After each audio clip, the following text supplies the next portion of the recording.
Mason Rudolph here, man. Let's do it. Now, with Mason, we saw him have comments earlier this week, right? Mm-hmm. Comments talking about the team, talking about his future, both in the NFL and with the Steelers. And he had made a comment that obviously had made headlines where he was talking about wanting to be the starting quarterback, whether that was in Pittsburgh or just in the NFL. But he says he wants to be a starting quarterback in 2022, which obviously is next season. Are we sure about that? To an extent, yes. Mm-hmm. No. Because I didn't take the comments as like he's trying to be the starter in 2022. Okay, you can read them now. Okay, here. Hold on. Unless he made another quote, because here's what I read here. He said, "That's my goal, to be a starting quarterback in this league and for our team, and I'm working towards that goal every single day. Mm-hmm. I can only control myself in the way I prepare and the way I approach and play in OTAs, camp, and that's on the forefront of my mind." And then he says, "I'm not worried about 22 or anything like that. I'm trying to live in the moment and be the best I can for the team." I didn't think the comments were like that big of a deal, in my opinion. It's never like when we talk about it, it's never in a big deal or not big deal. But the fact of the matter is, he does want to be a starting quarterback. Which he should be. Very clearly said that. And he says he wants to be a starting quarterback in this league going forward. He did say that as well. Now, you could put two and two together, but it's not, don't take rocket science to understand that, hey, next year, this man wants to be a starting quarterback. He would like to do that sooner rather than later, especially at this point in his career. I agree. He was very clear in that, yes. Because if Ben does come back, he might have a decision of like to be asked to be traded if someone's willing to give him an opportunity and a competition. So, I'm with you on that. Like he's at this stage in his career, all these rookie quarterbacks are coming into the league. He'd probably rather get a chance sooner rather than later. Well, because for him, this is as simple as this. He has 1 to 2 years tops remaining to make a move. Otherwise, he will become Landry Jones. He will become Bruce Gradkowski. And it's not a shot at those guys. Those guys played in the league for multiple years. But the point that I'm getting to is, and this is what Charlie Batch said as well, guys that don't have a successful track record as being a starter, you don't have that same luxury to just come in and sit behind this quarterback for 20 years. Like, that's not going to work. They want to know, can you play or not? Can you be the successor or not? So based on Mason's sample size thus far, it hasn't been set in stone, yes or no. So it is very significant for him to understand that. And I think that even though he is articulating the quote unquote QB1 talk, in terms of, I want to be a starter, but I'm focused on right now. I want to do this, but I'm focused on this right now. It's almost like he's scared to just say like, I want to be the guy. I want to be a starter in this league. Because if you're flip-flopping, that's not starter. Flip-flopping is like, oh man, I'm trying to just fall in line. And honestly, for Mason, he's not going to be able to have that type of luxury of just falling in line and just doing the quote unquote what you're supposed to do or supposed to say going forward. I just think for him, man, he has to have a little bit more sense of urgency right now. Interesting. Yeah, I don't really expect him to say anything else. I don't expect him to say, hey, Charlie Whitehurst was my hero growing up, clipboard Jesus. I want to be a backup my whole life. I mean, he started for a year. He got a taste of that, played well in 2017. So I expect him to want to be a starter. He was a high draft pick for us too. We had this first round grade on him. So these comments, in my opinion, were just like, what else was he supposed to say? I thought I actually watched the interview that's on the Steelers channel. I watched it as well. They don't have the full quotes that have come out all throughout social media on that press conference. I don't know if he had a separate interview just behind the scenes. I know from my understanding, that one that I just read to you wasn't on that Steelers one. Because I was gonna say the Steelers video one is like condensed. It doesn't have that. I've read the quotes, but then on my other show, we had the actual audio of him actually like speaking and talking. But I think that was because the guy that was doing the interview, he was a part of the other network that I was working with. So that's why I think I was able to hear that audio. But that was the biggest thing. And we talked about that as well in terms of the headlines, the salaciousness of it, right? Was, he wants to be the Steelers starting quarterback in 2022. He never said he wanted to be the Steelers starting quarterback. They put 2 and 2 together because he said, I love it here in Pittsburgh. I'd love to stay here. And that was the whole thing. But he never came on and said that. Yes. I'm sure he would like it, even if he had that in the same exact sentence. But at the same time, it's like, I don't think literally anything he said in this interview probably, like if we had this conversation like a week ago and say, hey, do you think Mason wants to be a starting quarterback? Yeah, he probably does. You know what I mean? For him to come out and say, it's like, okay, yeah, you probably should. You're a professional athlete. You're trying to improve yourself and grow and whatnot. So good for him. Like that's the thing. Good for him. I don't blame him at all. Well, I just want Ben to be the starter in 2022 and going forward. Man, you want him to be the starter in 2052. Stop lying. Yeah, maybe 50 is the cutoff. But. No, man, it's 69 is definitely the cutoff, man. After 69, it gets too wild. All right, but for a fact, man, yeah. But it got me thinking, though. It got me thinking in terms of Mason Rudolph. Number one, what does he do good? Because I feel like it's always easy to point to, well, he does this bad, he does that bad. But what if we just focus on, first off, what does he do well? Because we know every player in the NFL does something well. Every player that has been able to start has some qualities that are positive about him. So I would say, you know what? In this morning rise and grind, this wake and bake, let's try a different exercise for the first part of this thing. Sure. Let's find out, if we had to name 3 things, and this is a group exercise here. I'm talking to you guys in the chat as well. Group exercise here.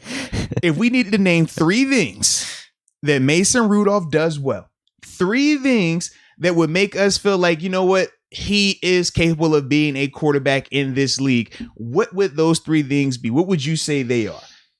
So yeah, that's the question right there for y'all in the comment section. I know y'all got a little delay, but yeah, what are the 3 things that you feel Mason Rudolph does best? For him, obviously we can't say best in the league, but what do you think are his 3 best qualities that would make him a good quarterback? You want to group think this, or you have 3 like in mind? I'm always ready. You know me. Okay, but I'm giving it some time real quick, and we'll give it some time. We'll give it some time.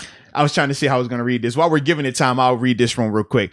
This from Donald Copeland. First off, Donald, we appreciate the support big time. Yes, indeed. He says, good morning to the guys always showing love. We need that Canada film session. Whoa. Oh, a little Matt Canada film session. Trust me, I'm going to look into that. Yeah, I just got to pull up some of his old, yeah, so I was gonna say, so it's not based off a player. You're gonna have to like this whole wow, you can go back to college. Right, that's what that'd be pretty cool. Yeah. So as you can see, that's going to take just a little bit, of digging to get to those tapes and stuff like that. That'd be worthwhile. It would. For a fact, it would. So trust me, man. I got stuff in the works for you. As y'all see, I go through spurts with this like film review stuff. Like I go through like, all right, I'm dropping film, and then I take a little break. And I'm going to come back and film. Yeah, in the lab. You can't burn yourself out, man. You just take your time and you get back in that lab. And then I got Chef Deke over here. He always cooking up the gumbo, getting it fire. I try. Yes, indeed. And Roy Tousley, we definitely appreciate your support as well. Yes, indeed. All right. Now, let's see. Have we given the people enough time? Letting them keep going? You let me know if we got enough in there yet. In terms of comments, we actually got a nice little contribution here from Brandon. Hold on. Yolette. I was about to say Yoletta. Okay. He said, keep being great, guys. Now let's get Deke that mullet. I'm thinking about it. It is something I'm thinking about. It is definitely coming in. It would go well with the stash for sure. Definitely coming in. And we got another upper room member, John Doe. Shout out to John Doe. Welcome to the upper room. Do I say I know John Doe, or is it like I still don't know because it's John Doe? I know. We've seen him in the comments for a little bit. Like I feel like I know him, but I feel like I don't know him because it's John Doe. But either way. All right. So let's see. What are the comments saying, man, as it pertains to some positivity surrounding Mason? All right. I'm having to really scroll through right here. I know. I'm trying to. Right hey, hold on. All right. Yeah, there's a lot. So Toxic One North says Mason should be the guy. Mason got the QB1 energy and that year-on-year improvement. Interesting point right there. I do like the year-on-year improvement. I will say that's something that we have seen from Mason that we technically haven't seen from Haskins just yet. Whereas Haskins, we saw he had the rocky first year, and then he came back in that second year, was still kind of rocky. We never really saw him make a large jump in terms of maturity, decision-making, consistency on the field. Whereas with Mason, we did say year one Mason early year one Mason compared to end of the year one Mason. And then obviously year 2 end of the year Mason, you could see a substantial jump. We all felt that in week 17, he showed that he was at least a competent NFL quarterback and the way he was able to stretch the field and stuff like that. So yeah, Toxic One North, I do agree with that. That's a good call by you. Now Tavian says, of course Mason wants to be the starter, but he's too timid for this Pittsburgh ball right now. We need an alpha at QB. Ooh. But then Toxic One North's rebuttal says he's better than Tua. Oh man, This is who did he say interesting. better than Tua? Better than Tua, yeah. But I've seen a lot of people like still on the fence with Tua based on what we saw last year and how I'm Foles out was on handling Tua. him. I am definitely out on Tua. Mm-hmm. That might be a hot take though, but I can see where he's coming from. Yeah. I can see where he's coming from. If you're out on Absolutely, Tua and you saw Mason those last 2 games, you could be like, maybe Mason could be a better starter. Yeah. Now, Big Kel 6 says Mason should have been Buzz Lightyears ahead of Duck if he wanted to be taken seriously as a starter. Jeez, all right, that guy brings up a point there. But now Brendan also says, Brendan Yelitz, he says, I think Mason could be a starter somewhere, but I don't think he can be a franchise QB. Now, we've had that conversation typically with other positions, right? Wide receiver 1 versus a franchise wide receiver. And we talked about the difference that entails. And it's similar with quarterback, right? We've seen QB1s and we've seen franchise quarterbacks. What is the difference? Well, QB1 is Drew Lock. Franchise quarterback, Ben Roethlisberger.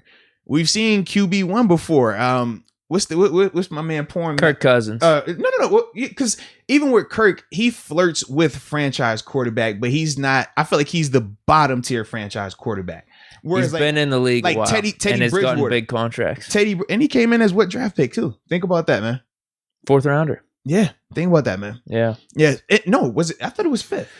It was down there. I mean, he was taking the same 5th. draft as RG3. I thought he was 5th because that was the talk of you take RG3 at, in the first round and you took him in the 5th, I want to say it was. But another guy, prime example, Teddy Bridgewater. Teddy Bridgewater is QB1, but is he quote unquote franchise quarterback? Nah, not really. So that's the biggest difference right now in terms of what we're talking about with Mason.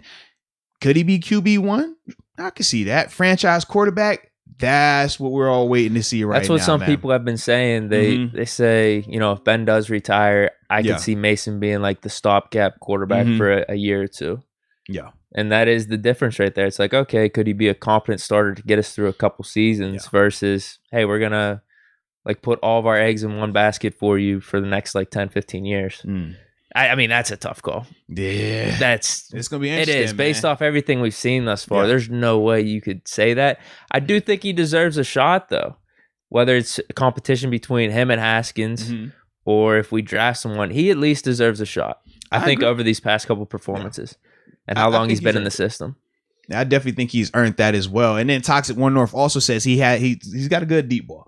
And I do think we saw that in week 17. It improved, because I thought it was bad. Well, because remember, initially he wouldn't throw it. He was throwing like ducks or they were like floating up way too high. Yeah, it was like... and you're right, he was just throwing short passes all the time. I remember like Randy Fichtner at the time making a comment about that when they said, well, are you going to open up the offense more and allow Mason to stretch the field? And he said, it's there. He just has to take the throws. And we never really saw him do that until later in the year, that Jets game where obviously I think it was Deontay Johnson. Oh, he was throwing some dots, man. And then obviously in week 17 where he's hitting Claypool, he's hitting Washington, he's hitting, he literally was stretching the field. Juju on slants. Like he was looking really good and aggressive right there. So absolutely with that. Then let's see. So John Doe brings up a good point right here. He says in his interview yesterday, this is true. Excuse me. In this interview yesterday, he mentioned having a QB coach actually helped him out a lot. He says prior to that, his QB coach was Randy Fichtner. Remember, Randy Fichtner was the QB coach and offensive coordinator. So he was wearing 2 hats, similar to what Keith Butler that was does in his on first the season. Yeah. So can it happen? Like dudes have done that. Plenty of coaches do that in terms of wearing multiple hats. It has its pros and its cons. If you have more of a veteran group, you more than likely get away with having a guy be a position coach and a coordinator. But when you have younger guys like they did in that quarterback room at the time, when it was Mason and Duck, probably not the most beneficial to have a guy splitting time like that between those rooms. But now that issue is fixed because their QB coach is Mike Sullivan. And obviously last year was Matt Canada. So hopefully that carryover should help, right? It should breed some better results and stuff like that from a consistency standpoint. Well, was he talking specifically about Canada last year or Sullivan this year or just the QB coach in general? Just in general, because he said something about Canada. Yeah. He spoke very highly of him last year, that he would draw up like 10 plays or have 10 plays in his back pocket in case he had to go in, like have Mason write them up for himself. Like, hey, what plays am I most comfortable with? What type of formations, whatever it is, if I have to be called into action, we can just run with that right off the bat. Yeah. But I'm sure, just having a QB coach in general to go from Canada to Sullivan, and then have Canada as the offensive coordinator still. That's pretty. That should be good for him, right? I think it should. And then bro, hi bro. He says he has pretty nice ball placement as well. And I think we have seen that with the short to intermediate stuff. We just haven't seen a ton of him stretching the field, but we do know that he is capable of it. I think the biggest thing, man. Oh, and yeah, once again, Carlito, yeah, deep ball, low key. A lot of people talking about the deep ball a little bit. Malachi also says he has a deep ball, but it's inconsistent at times. Yeah, man, yeah. So far, so good with the positivity. Yeah, so far. Nothing too harsh. Yeah, good vision. I'm actually surprised people are saying good deep ball. See, I guess they're going just based off that one game, though, which he showed. It was good. It was 2 games. The Jets game, because remember we talked about that one as like the precursor of, okay, is that realistic then? But it was a half tops, right? Not even a whole half, because he didn't even start that game. And then week 17. So the sample size is very small. I know why you don't like them praising his deep ball, but we're gonna leave it alone. No, it's not like that. Whenever I think of Mason, though, I think of the majority of that 2019 season where it was a ton of checkdowns. It was. What I'm saying is, I'm surprised people are saying that. I thought the general consensus would be ripping on Mason. See, I thought it was different. I thought a lot of people like what he can do throwing the ball. I just thought that people didn't like his actual like gameplay. Because, when we talk about Haskins, for example, we always say in terms of talent, he's probably the most talented quarterback on the roster, but he's not the best quarterback on the roster. He's not. I mean, you can make a case that he's not even top 2, right? Depending on how you feel about Mason and even Dobbs from that standpoint. But he has talent. And that's the thing where I was like, I thought with Mason, they would see, okay, you see some talent here, but in terms of him actually executing it, that's where we all come up a little short with him. Yeah, and that's the one thing he had over Duck, which was frustrating because Duck would come in and do the things you wish Mason was doing. Duck would like let it fly. It's like, why isn't Mason doing this? Yeah. He has way more talent. And someone else brought this up right here. Ontarius Barnes, he said that he did have the deep ball in college when he was throwing it to James Washington. I remember when they came here and played Pitt at Heinz Field and absolutely destroyed him. It was a joke out there. That's what everybody was expecting when he came here, but he would not stretch the field in that first stint as a starter. But we did say at times he looked like he was trying to play the role of QB1 instead of just being QB1. It was more so like he's trying to think, okay, I need to do this. I need to say this. I need to act this way. But he looked uptight. And we said that was the difference when Duck would come in. Duck just looked relaxed.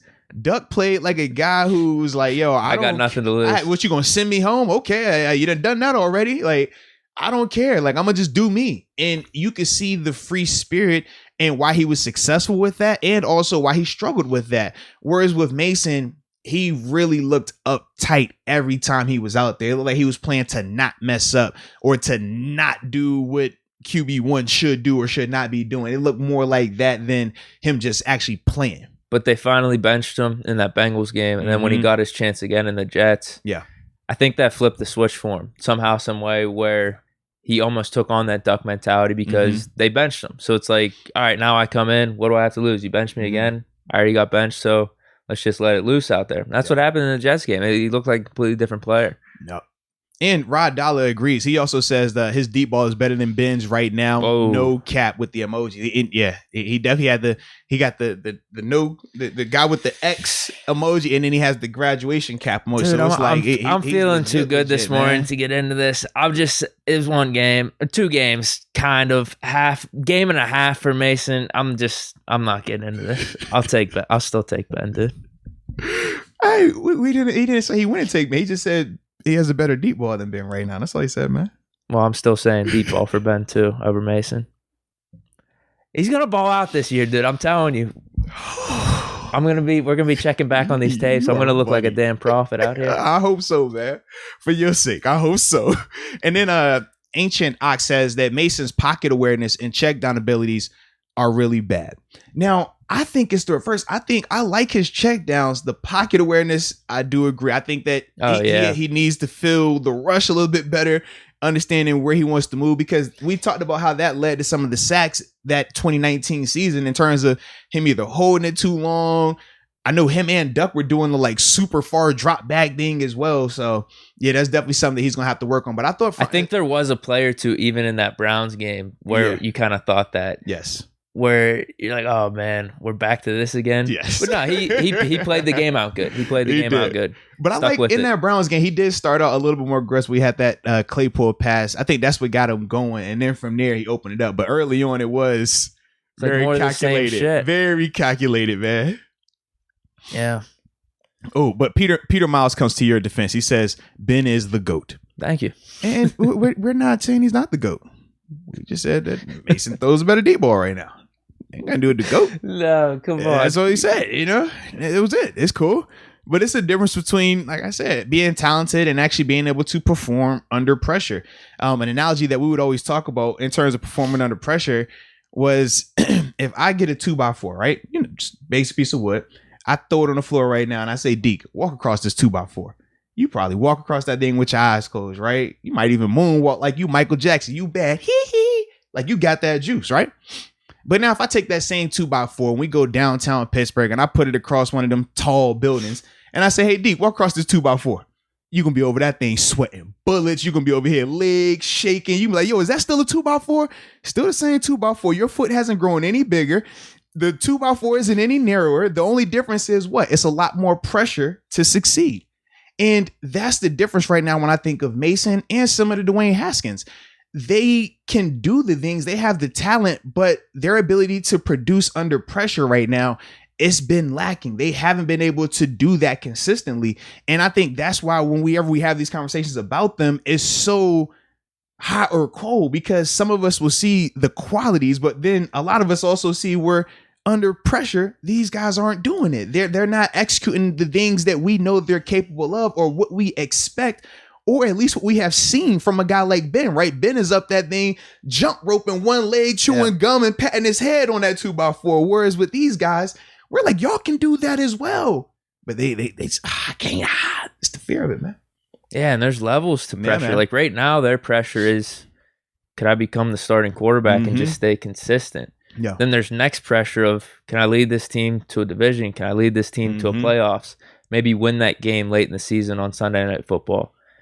Like Ben's already, like, he's done all this like in his rookie season, his second year. We won a Super Bowl. You talk about, you get the hard stuff out the way at the beginning. 7 knocked that out the park, Yeah. But you're right, with Mason and Haskins and Dobbs, none of those guys have had anywhere close to the success of Ben at the beginning of it. And obviously we weren't expecting any of those guys to. And I'm sure in Washington, they expected Haskins to have similar success, but as a whole, we didn't have those same type of expectations. But to just see the scale of it, though, of what Ben was doing earlier versus with these guys, it's like, all right, this is a little different here. It's a little different.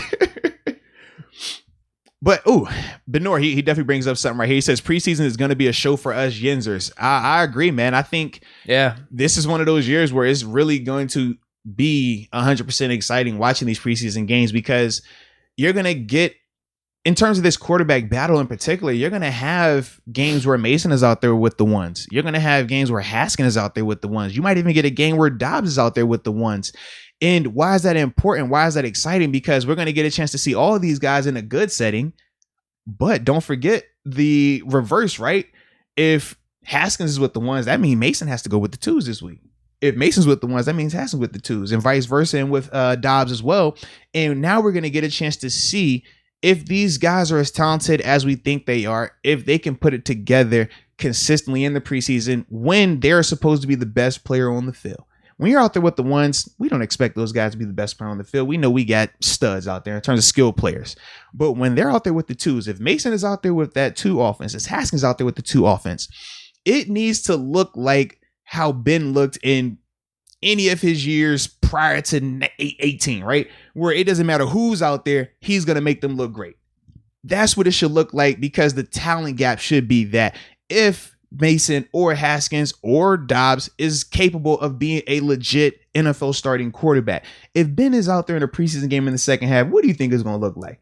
It's going to look like a joke, right? It will. We're playing Madden with the super creative team, everybody 99, and we're playing on rookie mode. That's what it's going to look like.